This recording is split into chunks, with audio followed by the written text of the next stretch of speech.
Friends and colleagues, in the first place, I'd like to associate myself with the remarks made by Minister Callery before lunch when he said what a huge achievement it is for Joe Mulholland to have made this conference such a central part of the Irish Constitution, I suppose you could say, in using that word in its broadest sense. It's entertaining, it's elegant, it's a great place to be, and for purely personal reasons, I'm very grateful that I've been invited here as a late substitute for my colleague Dermot Keogh. I perhaps should mention that I come from a small Welsh village of population 1,100 people, which is 400 fewer than Glenties. And in that village, my maternal grandfather was a sea captain in the 19th century. That was one of the only ways of making a career for a poor boy. My paternal grandfather was a bard or a poet, and so I have a great fellow feeling for Patrick McGill, the naval poet. I had a colleague at UCC. Rich in colleagues, to have such one colleague as Dermot Keogh is a great thing. And another one is the poet John Montague. And John Montague once remarked that it would be a great career move for a poet to be born in a place where you could have a congenial summer school. And I think he probably had Glenties in mind when he made that remark. Anyway, to come to the paper, which is called Bringing the Independence of the Judiciary Up to Date, and I'd like to start with a platitude, no bad place to start, and that is that the independence of the judiciary is enormously important, and never more so in a time like this, a time, as O'Casey, I think, said of chassis. In the past 2 years, the Irish body politic has had a nasty shock and needs to cling to a familiar and trusted institution which has served it well in the past.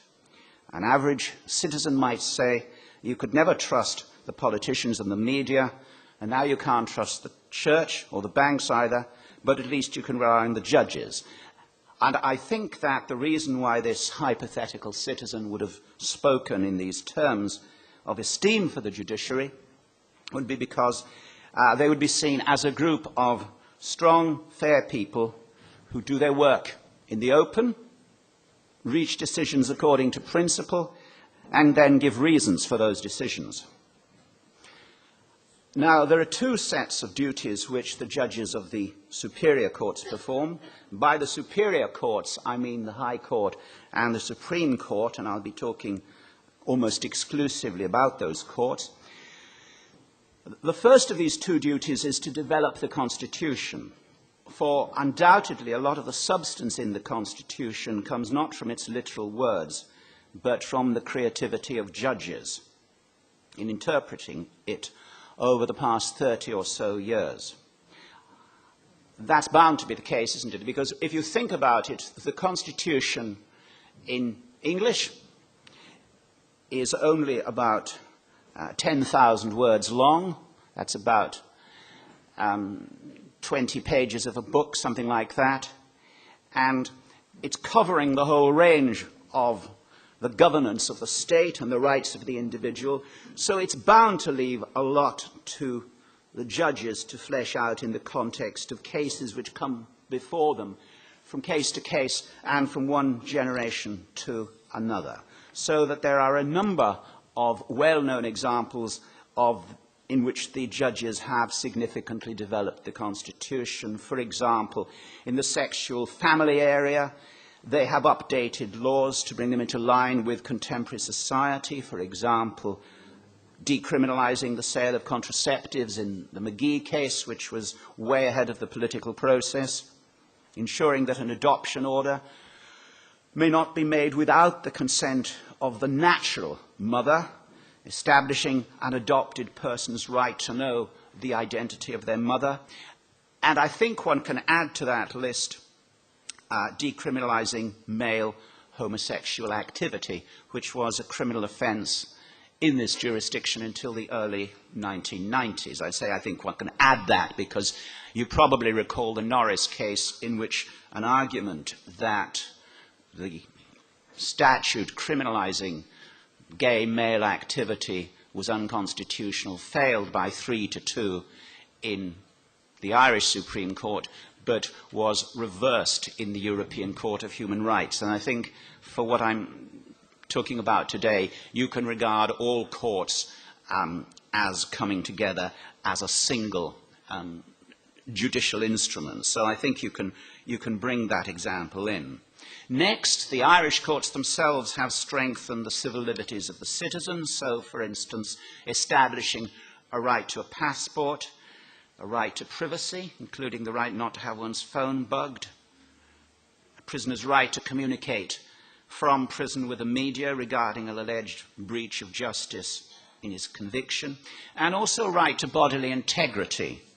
That was laid down in a case involving fluoride in water, but it's sufficiently broad to embrace all kinds of state power, including compulsory inoculation, sterilization, torture, etc. My final example of important standards laid down by judges is the Crotty case of 1987, by which, before the government can ratify a treaty making a radical change to the European Union, then there must be a referendum. In other words, all citizens have the right to vote on that. One could say a lot about each of these examples. I'm not discussing their merits. The short point I want to make is that the Constitution is a short general document which leaves a lot of the impact which it makes in particular circumstances to the judges, who are performing on behalf of the community a responsible act of creativity. And they're often working from phrases in the Constitution as brief and broad as, quote, personal rights. That's all the Constitution says in quite a significant area. Just those two words, like a rock climber facing an overhang with a very inadequate handhold, if you want to. Sorry, I made that cliche up myself. The second duty of judges is to protect citizens against the abuse of power by government or other powerful interests. Quite dramatic example concerned a 1990s case in which there was a long-established practice by which the Minister for Justice, Maura Geoghegan-Quinn, and some of her predecessors had been interfering with the proper administration of justice by the courts. The facts were quite extreme. In 1 year, 4,000 petitions had been made to the Minister by way of deputies for the reduction of fines imposed in the district court, and half of those had been successful, and the judges stopped that practice. Traditionally, the law has identified the government as the big bad wolf from whom citizens have got to be protected. But we shouldn't forget that, especially in an era in which politicians accept they are unpopular and rather timid, there may be greater danger in some cases from popular business barons. A recent case in which a judge did his duty in speaking out to one of the most powerful of these, not just in Ireland, but I think we can say in the world, occurred when Michael O'Leary wrote to the Minister for Transport, Noel Dempsey, misrepresenting what had been said by Mr. Justice Kelly. Now, any lawyer would tell you what a grave thing this was to have done. It undoubtedly amounted to the crime of contempt of court. Very properly, Mr. Justice Kelly rebuked Mr. O'Leary, remarking, quote, "The truth and Ryanair are uncomfortable bedfellows," unquote. Mr. O'Leary went on to make an exemplary apology, probably in running for Apology of the Year, I would think. It was a fine apology. And here was a good example of a judge speaking truth to power, if you know that phrase. I haven't done as much research as I would like to have done on that phrase, but Wikipedia suggests that it's established in the 18th century for the Quakers, the Society of Friends, as their duty. But I think it's apt here. Another feature of judicial independence is the way in which it has been used where the state needs authoritative leadership by a person who is trusted as being above politics. I'm thinking here of the extrajudicial use of judges to chair tribunals and commissions.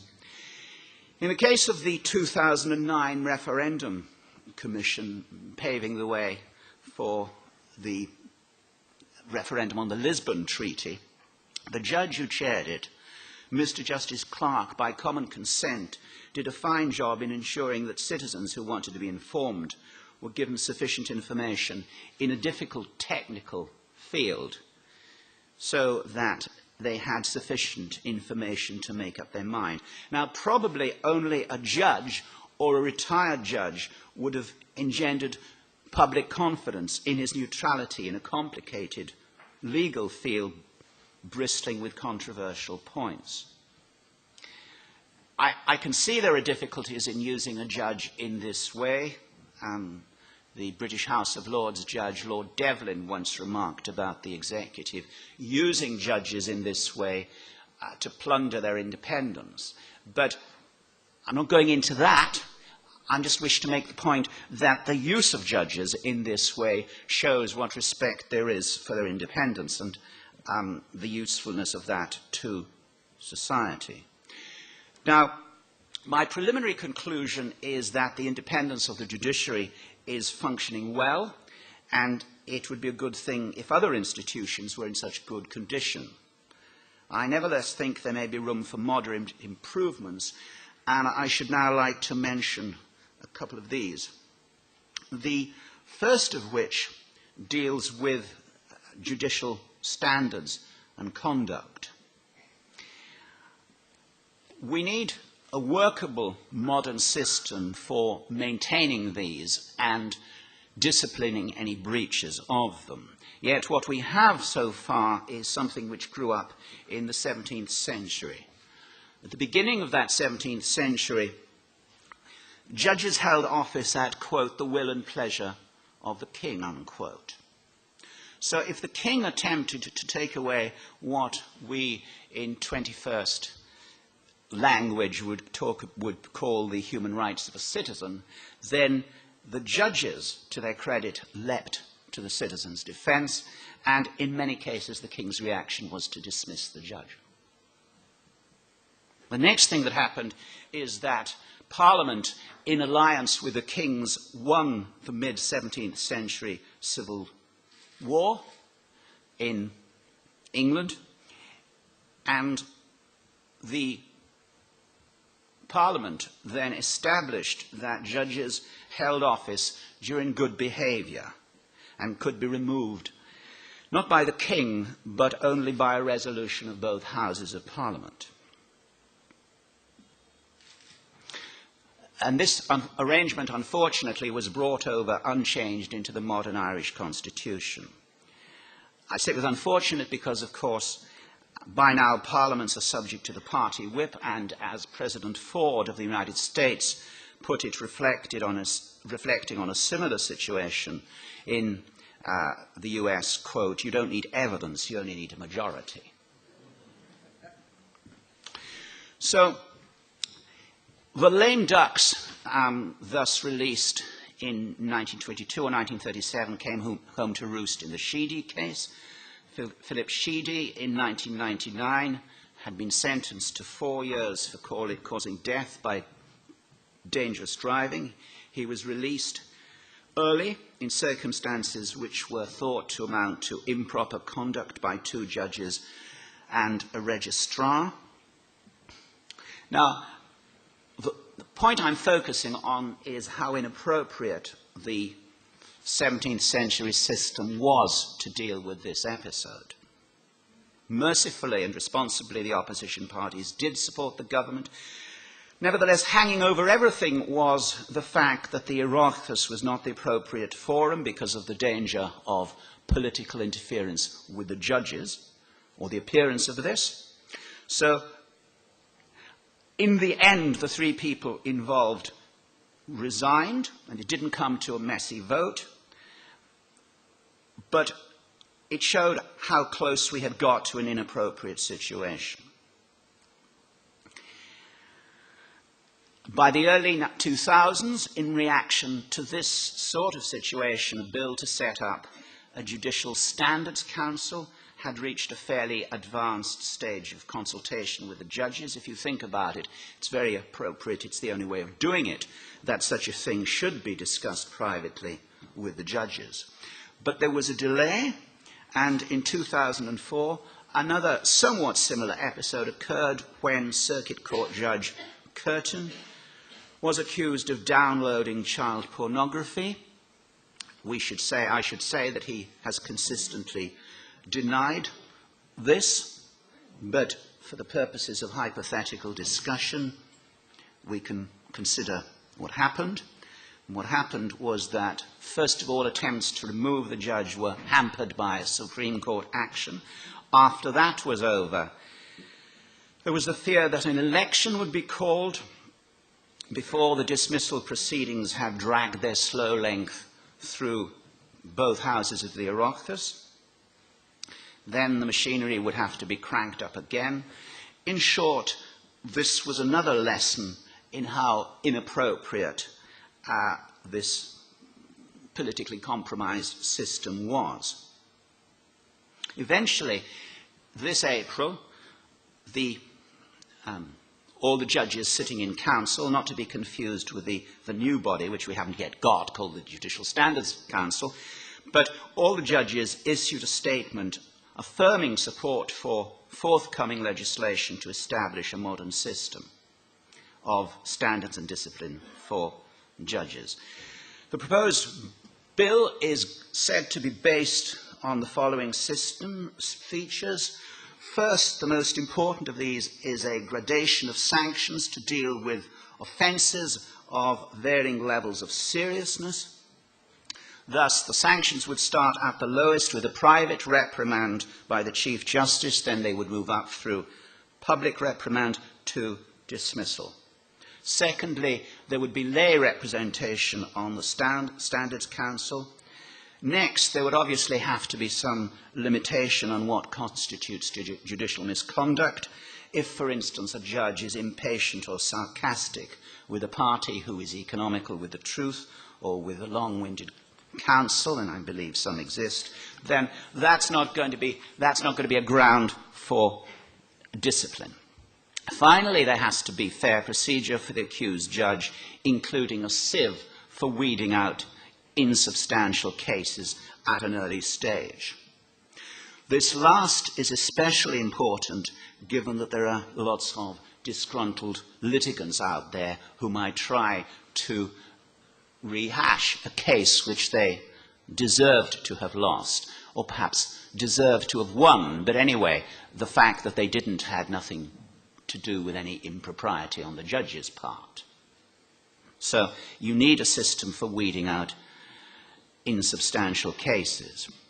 However, the announcement of this April regarding the establishment of a Judicial Standards Council went on to say that this would be conditional on the provision of recording facilities in all courts, all courtrooms.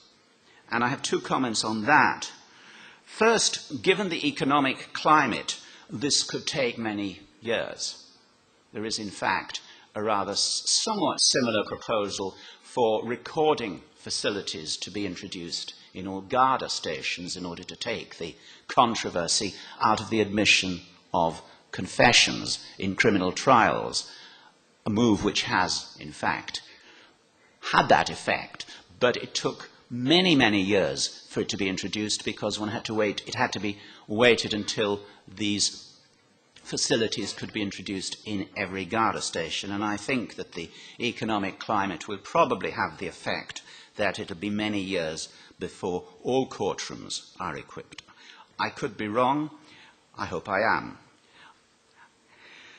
I believe it would be better in any case to introduce the system as and when a facility is introduced in a court in which it's relevant, rather than waiting for this day in the medium term in which all courts are thus equipped. I think that particularly because if you think back to the two well-known examples which I've spoken about just now, the Sheedy case, most of the action in it went on outside the court. You remember the dog walking in Ballsbridge, or Shrewsbury Road, perhaps I have the geography of it wrong. And in the Curtin case, the alleged action took place outside the court, so that the recording facilities would have nothing got to do with it. Here I pose to offer a reflection to old-fashioned persons, among whom I sometimes number myself. An old-fashioned person might well say, well, do you need a modern discipline and standard system? Why not just appoint people who can be trusted as judges and let them get on with it? I think the realistic response to such an objection is to say that we live in an age where in all fields, including churches, universities, God help us, there has been a change from this kind of self-discipline to accountability, and on balance, cases like Sheedy and Curtin show that there is a need for such a development. I don't know if anybody from the media is here. If they are, they will see that I'm leaving out my middle section because I'm running short of time, and I don't want to keep you from the main courses which are coming up. The final section I want to talk about is selecting judges, because prevention is better than cure, and the far more important matter than standards of disciplining judges is the system for selecting judges, because they occupy for 20 or so years what are undoubtedly the most influential unelected positions in the state. See the first part of my talk. The basic constitutional position is inadequate. The president appoints, but the government selects. And in an earlier era, those barristers who were well connected with the government party or parties and of adequate competence stood an excellent chance of preferment, whereas barristers of a different political persuasion, however suitable as barristers, didn't. However, despite this, the arrangements for selection never led to a judiciary which was less than independent. I think that's probably because of the strong culture of an independent bar, which meant that the judges' behavior was watched by an informed community with whom they respected very much their reputation. So there was nothing to worry about, but I still think reform is needed, for reasons I'll come back to. Reform has started to come from two directions. The first was that in the mid-1990s, successive attorneys general started to take seriously their duty to advise the government regarding the most suitable candidates for appointments, regardless of perceived party allegiance, and governments came to accept that they had to do as they were advised by their law officer. One of the most respected of these people we are mourning today, Rory Brady, and another we're fortunate to have in good health with us. Now, the second, more high-profile and probably less important change in this area followed from an unexpected controversy in 1994, arising out of the appointment of the former Attorney General as President of the High Court. His appointment was made over the protest of the Labour Party, which was a junior partner in Mr. Reynolds' coalition government in late 1994. The Labour ministers resigned, the coalition Mr. Reynolds' coalition government fell, and the incoming Rainbow Coalition established what is called the Judicial Appointments Advisory Board, having promised to do that because of the lather of indignation that was worked up over what had happened on the previous government. Now, this board acts only as a shortlisting agency in that its task is simply to recommend seven candidates who are deemed suitable for appointment, and the government then selects from this list. So the board weeds out really inadequate aspirants rather than selecting the best. There's no ranking, for instance. Now, the existing members of the appointment boards are the Chief Justice, the presidents of the other three courts, the Attorney General, a practicing barrister and solicitor, and three lay persons nominated by the Minister for Justice. That seems to me a sensible composition. I'm not criticizing it, but I am going on to suggest 5 other improvements which could be made. The first would be to make all solicitors eligible for appointment. This would significantly increase the number of possible candidates. The traditional argument proffered by the bar, which is, as you can imagine, very resourceful in working up arguments which suit its own interests, the traditional argument proffered by the bar is that most solicitors lack the necessary experience of court procedure to preside over a high court case. And consequently, what the legislation says is that the only solicitors who are now eligible are those with appropriate experience of Supreme Court or High Court practice. The fact of the matter is that the leading solicitors tend not to go to court very often. They leave that to the barristers. They remain in their office giving advice to very large companies and other important functions. Now, getting back to the point about the solicitor not being familiar with court procedure, that may or may not be necessary for High Court case, which involves hearing witnesses and acting as master of ceremonies. But I would suggest that there's no reason anyway why solicitors should not be appointed to the Supreme Court, and you then get a much larger reservoir of talent. Secondly, I think that wider soundings should be taken so that better information on each candidate is obtained. Thirdly, a major difficulty remains because a judge requires not just qualities of integrity, wisdom, humanity, open-mindedness, but also capacity to see the knock-on effects which striking down a law is going to have for the law and the structure of the state in the generations to come. And that's not the sort of thing which an advocate needs to know about. So I think that more attention should be paid to that. I think, therefore, that the Appointments Board, for instance, should hold interviews. And at this stage, I'd like briefly to mention that what I'm offering is not anything novel, because it has been done in most other states in the world over the past 10 years or so. We have ample experience in other comparable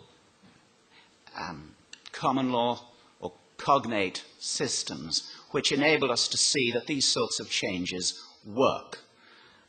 Very briefly, I'd like to mention the Scottish system. We've already had some references to the Scots. Scotland is the most useful foreign jurisdiction, partly because the population is comparable to Ireland.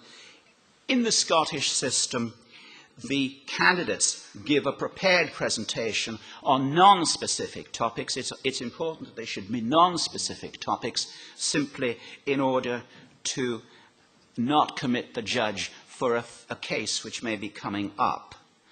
And the sort of non-specific topics which they have given, so I'm told by a Scots judge, is, for instance, whether there should be a Judicial Standards Council, something I was talking about a moment ago, or what value should be placed on foreign precedents. The The fourth and the most important reform is simply that the government should trust the Judicial Board actually to make the appointment and not just to shortlist 7 candidates. This, in effect, is what happens in Scotland. The Scottish Executive do insist on a system in which the Appointments Board provides them with a ranked list of recommended candidates, but indicated that they would reject a name ranked first by the Appointments Board only in very unusual circumstances. And if they did so, would give reasons for doing so. And in fact, the Scottish Executive has not yet exercised this power. So, winding up, if I had a wish to improve the Constitution, I should focus on the systems for appointing and disciplining judges. For technical reasons, the change regarding appointment could not be made without a constitutional amendment. The change in respect of the Judicial Council may or may not require a constitutional amendment. I think that certainly nobody would deny that to put the matter beyond doubt, you would need an amendment of the Constitution. And I think that apart from those technical arguments, there's another fundamental symbolic reason why we should have an amendment. It is to acknowledge the central position of judges in the Constitution, which they have helped to shape for the past 30 years or so, and to assure citizens that the judge's appointment and conduct is to be regulated by an open, efficient, and consistent system. At the moment, it depends very much on the integrity and on the opinion of one person. I think it's necessary in a republic, to go back to the main theme of this Congress, that citizens should understand that the independence of the judiciary is being underpinned in a way which doesn't depend on anything out of the 17th century, when the position of judges was quite different. And I might conclude by referring to Chief Justice Murray's remark in the Curtin case, when he pointed out that the independence of the judiciary is not a sort of a perk for judges, it's something which is necessary in a mature, modern republic. Thank you.